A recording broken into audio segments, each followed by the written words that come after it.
Welcome to San Antonio's Influence Magazine show, the premier talk show where we introduce you to influential individuals doing significant work in the city of San Antonio and surrounding areas. Celebrate the spirit of business, leadership, and innovation. If this is your first time joining us and you'd like more information, you could find us at influencesa.com. That's influencesa.com. Like us on Facebook, Instagram, LinkedIn, Pinterest, and for this particular episode of the show, all future and past episodes of the show, pull up your YouTube search bar, toss in San Antonio's Influence Magazine show. When you get there, please subscribe, give us a like or a thumbs up, and hit that bell so that you don't miss any future episodes of the show.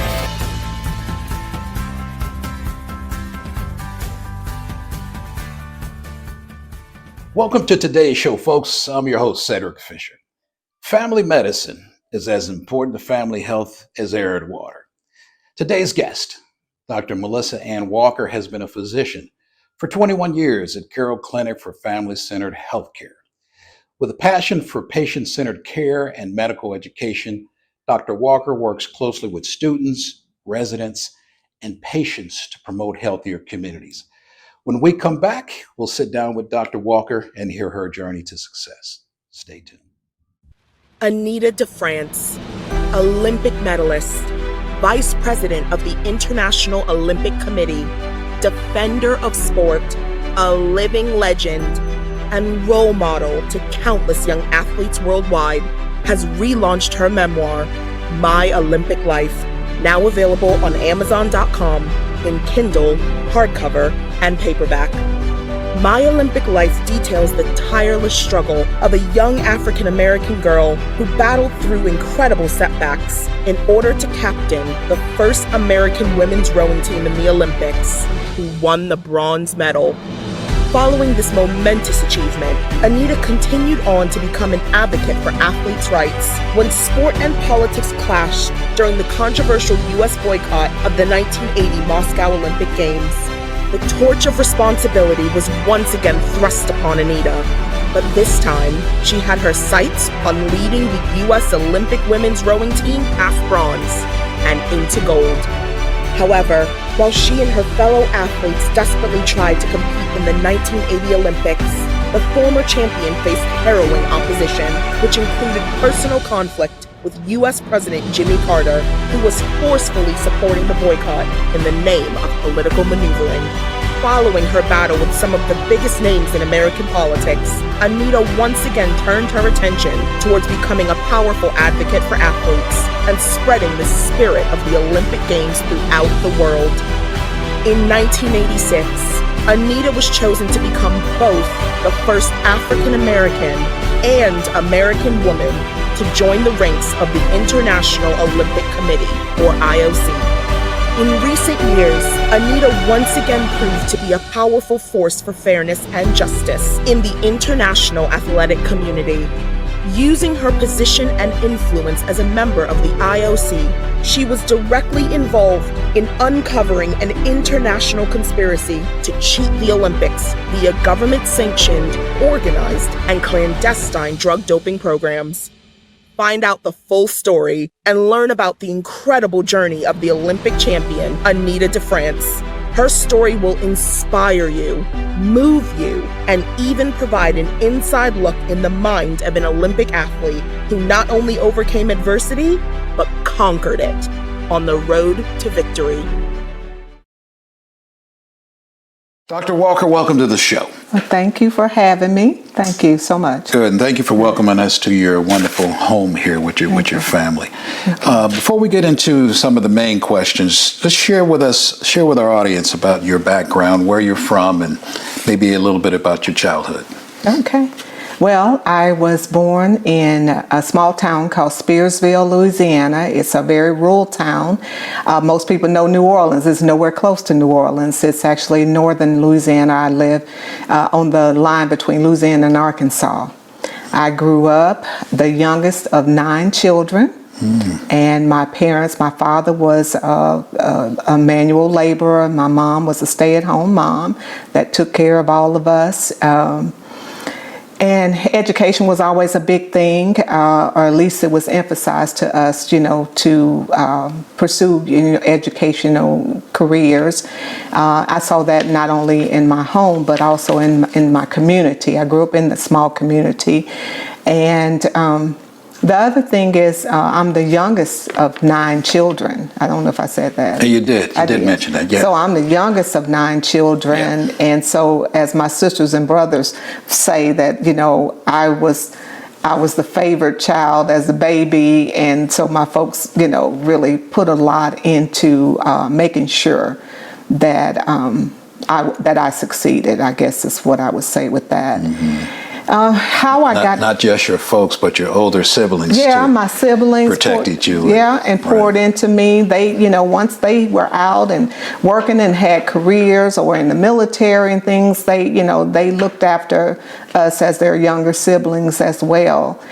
I graduated high school, top of my class of 29, nice. With a straight A student all through school. Valedictorian? Oh, yeah. Okay. Yeah. Congratulations. Yeah, thank you. That's awesome. Yeah. Had a wonderful education, even in my small school. I had excellent teachers.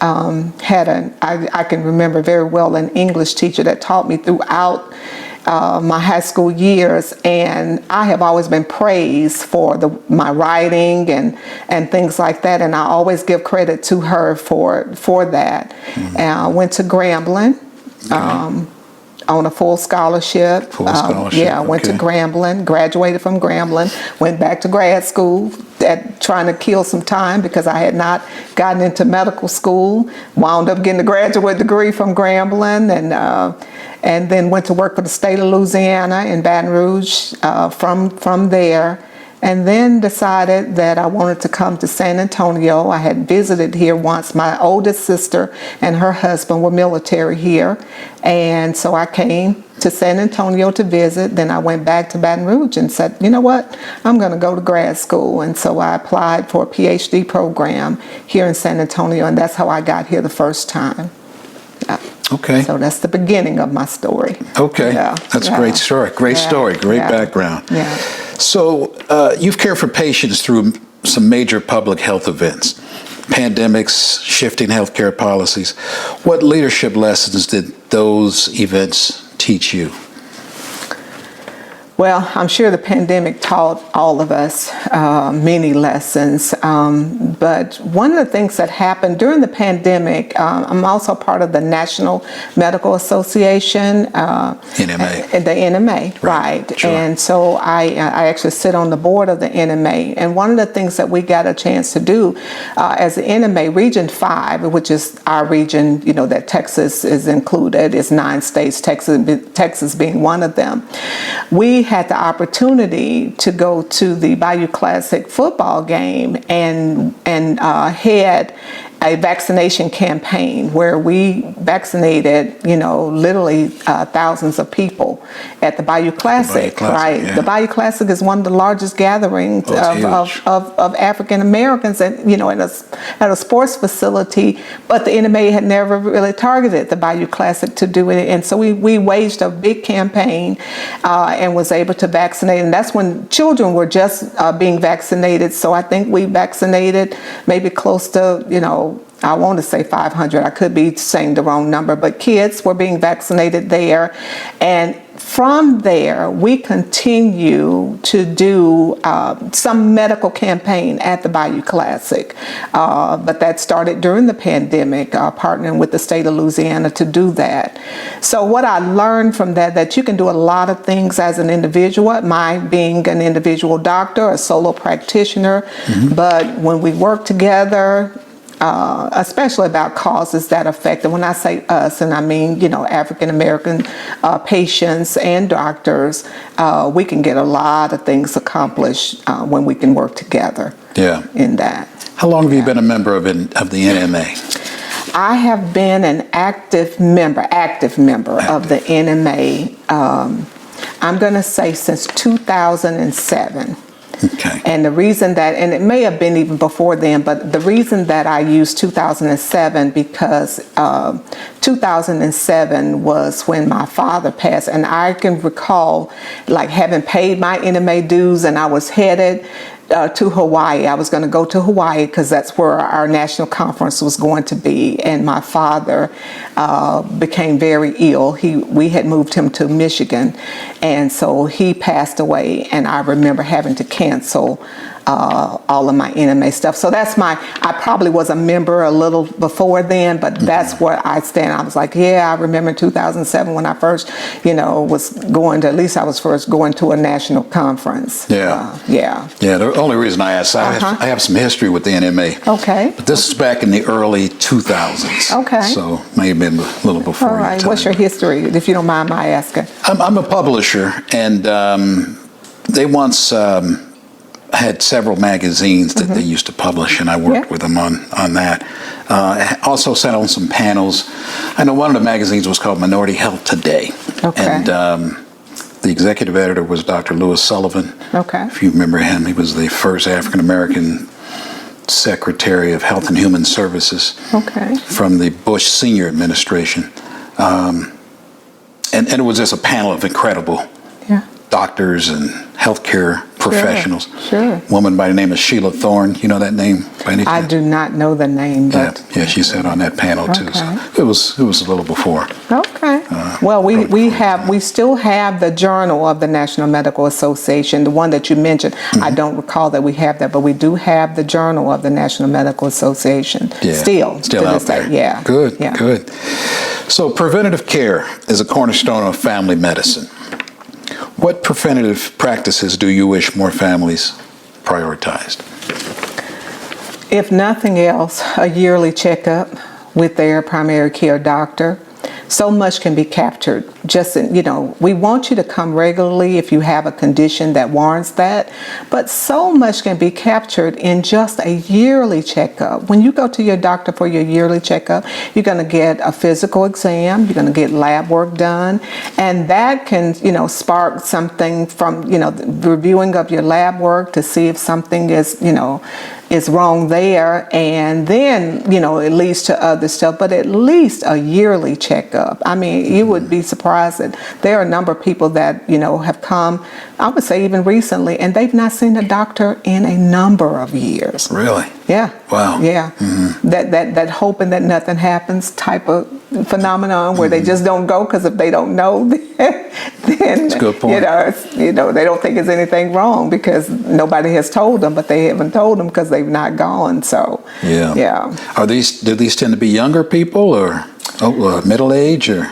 I would say probably more middle age. I don't see a lot of kids anymore. When I started out, I saw everybody from 0 to 100, but I don't see a lot of kids anymore. But probably my average age of patients may be, I'm gonna say in their 40s. My elderly patients are pretty compliant. Yeah, are very compliant. They are the generation that still believes in the doctor, go to their appointments on time and take their medications. And, I recently had a group of patients. They are all about the same age. They were in their 90s, late 80s to 90s that have passed away. And I told somebody, I believe that these are the people that truly live their appointed years. And what I mean by that, they were not like ill or, they maybe got ill and died. You know what I mean? They were fine. One gentleman that I talk about all the time, he was in his 90s. He married somebody who was in her 70s, and he was just the best patient, and then he passed. And it's several of them that I've had, and I'm like, when they talk about living your appointed years, I think these are the people that truly lived out their appointed years. Yeah. Healthcare has changed so much too, with not just technology, but medicine, and can prolong life so much more than it used to. Do you think that makes a difference? That particularly if you are dealing with some sort of disease or some sort of illness? Well, I'm going to say something what you said about prolonging life. There's not a lot of Or things that extended we life. do. Well, there's not, that's the same thing, Same but there's thing, not okay. a lot of things that we do. We'll say, I'll tell you what prolongs, some things that prolong life. If you're a smoker, stopping smoking, right? It's been shown that if you stop smoking, if you still have lung capacity, you can extend your life by 10 more years, right? So those are things that truly prolong life. The development of statin medications, those are the Lipitor, Zocor, Crestor, those kinds of medicines that, help to reduce plaques and things in your arteries. Those things prolong life, But some things that we do or we tell patients to do, they don't necessarily prolong life. Maybe they don't shorten it, but, telling a woman to get, yearly pap smears and things like that. They can identify disease, but they do not prolong life. But there are some things, I just heard that, I think it was a question, I'm a nerd too. Okay. So it was a question on Jeopardy, actually just yesterday, that was saying something about prolonging life, and the answer was to quit smoking. Quit smoking. Okay. Yeah. So it's really still preventative things that you can do. Yes. That have nothing to do with the doctor. Right. Or healthcare. Yeah. Good. It sure is. We're going to take a quick break. Okay. We'll be right back with Dr. Melissa Walker. We are taught you don't talk about your problems with nobody because you could get in trouble. And I've been through a lot. Anxiety, depression, sexual assault. When I decided to get help, my life changed. And the mental health box, that was one of the big tools. Accepting help means that we are allowing somebody to bless our life. It's freeing. We got stronger together. Love your mind. Can you share a moment from your career that reminded you why you chose this path? I'm sure there's been so many things that have come up in your 22 years, but maybe one that really stood out. Well, what stands out a lot are the doctors that I consider mentors and things that happened where I had to reach out to them for some guidance. So all patients aren't nice. Patients, everybody, doesn't appreciate exactly what you're trying to do for them in medicine. So I remember early on thinking that, I could heal the world. And if I cared about the patient enough and I fussed enough or I cried enough that, that would make patients change. I talked about having family-centered healthcare as a focus. I've also had patients whose family didn't participate in their health at all. So an elderly patient coming to the doctor and nobody is coming, with him or her. So I had an incident where I had this lady that was a patient of mine, and she was an elderly lady, and she would come by herself. And it became very obvious to me that her health was being compromised.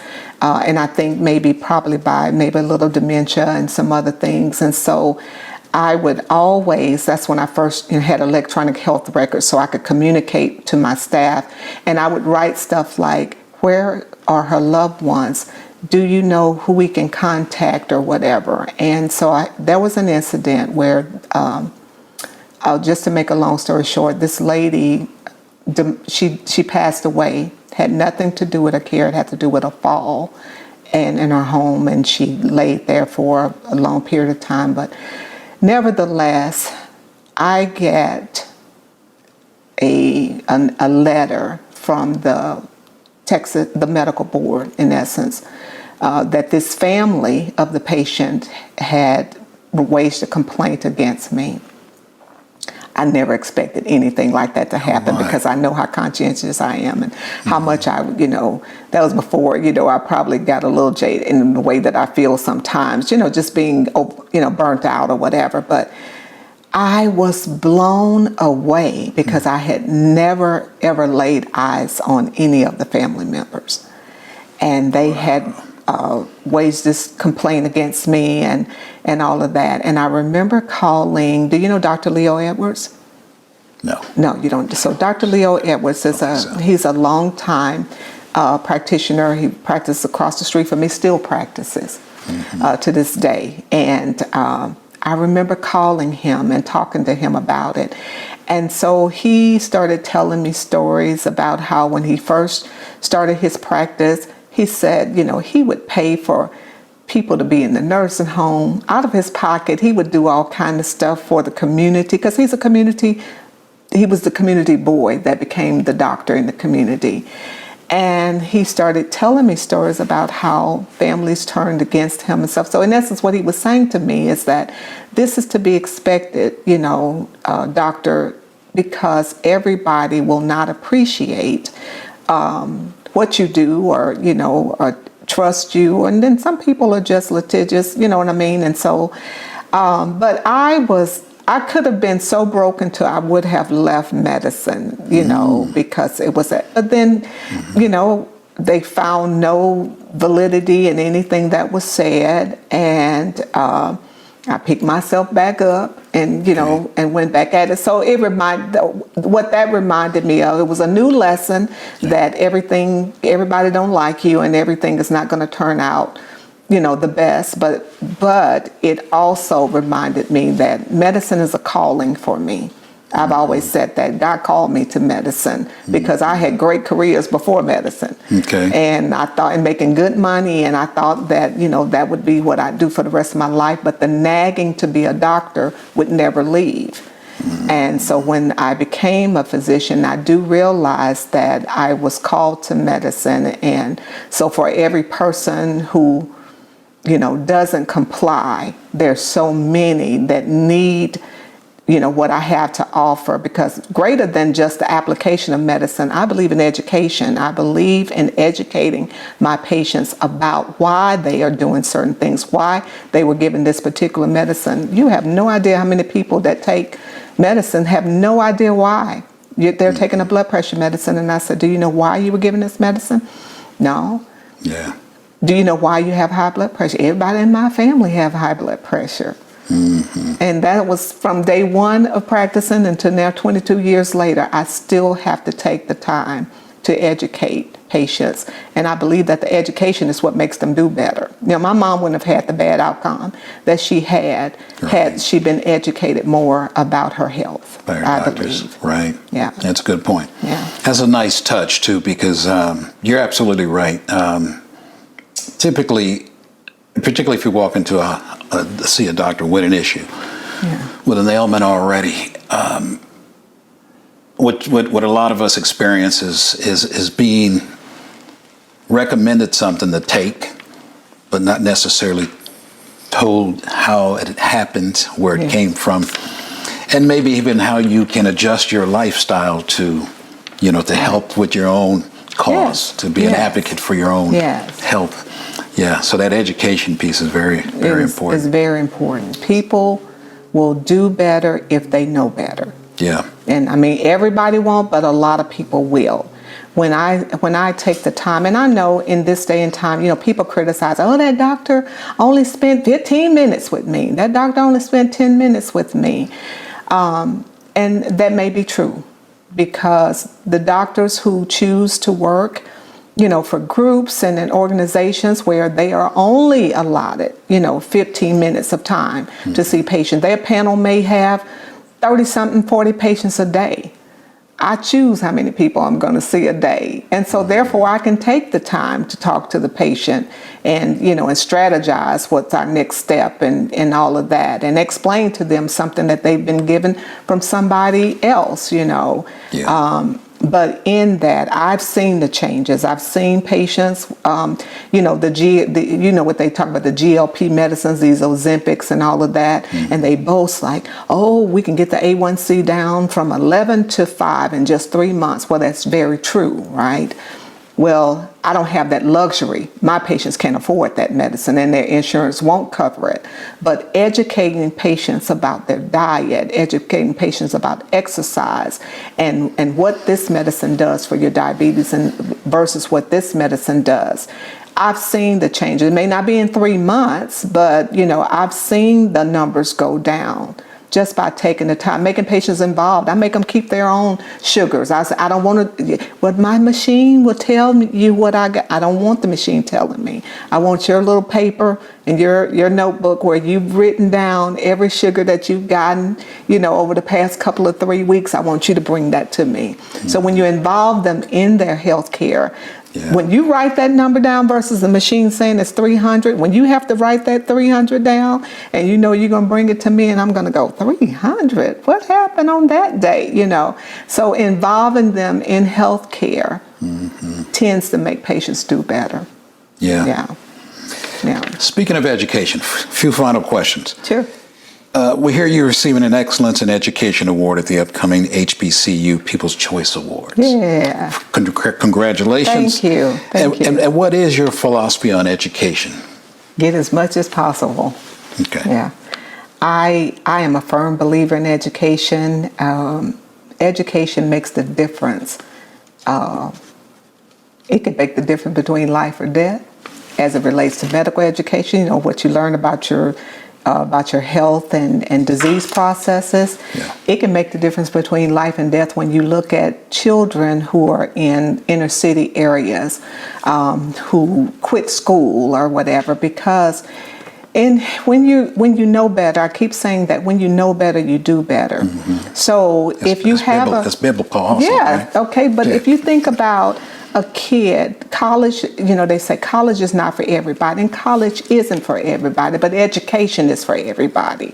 So I think that in getting an education, it can be the pathway out of an inner city, ghetto or whatever, out of a barrio, out of an impoverished situation. The difference between poverty and then coming out of poverty, it's education. It's education. It's nothing that can be dismissed. You can't say it doesn't matter. It matters so much. Now, one of the questions you talked about this HBCU award, one of the questions that we had to answer in preparation for this awards program was, why do HBCU, historically black colleges and universities, why do they matter? So can I go to a PWI, as people say, the primarily white institution, and do well? Sure, I can go there and do well. That's what my medical school was one of them. But what made the difference, why I think that the HBCU is important, because there are students, African American, or students who didn't have the greatest of backgrounds. But when you're in an environment where there are people that understand where you come from, they want the best for you. Your professors and your teachers look out for you. You're not just a student; you are a person. They may or may not know your parents, but they may know my little country town where I came from, and you can deduce. If I told you I'm the youngest of 9 children from a rural town, but I had both my parents or whatever, but you can deduce probably what that means without my telling you. 9 children, father was a laborer, mom was a homemaker, and I'm from a rural town. I don't have to tell you anything else about myself, but you know what made the difference in my outcome? Going to Grambling State University. Going to Grambling State University, the place where everybody is somebody, okay? And I internalize that like nobody else.